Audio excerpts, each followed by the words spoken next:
câte piese și instrucțiuni.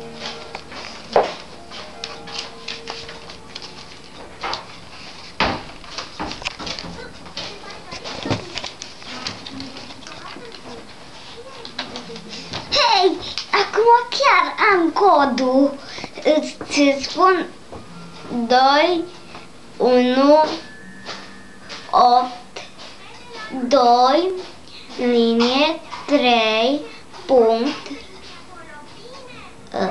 10, U, F, linie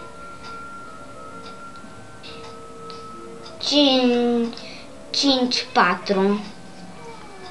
Acum am codul, yes! De la Lego? Da, de la Lego City.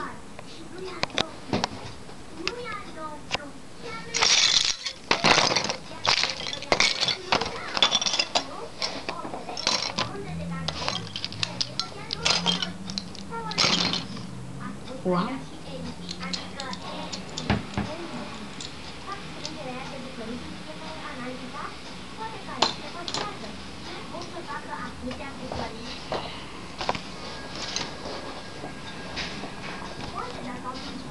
Arme are.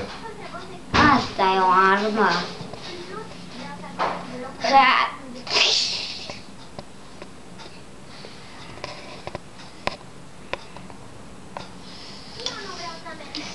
Trebuie să citești scrisoarea.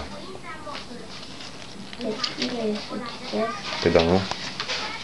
Dacă tot s-a scris.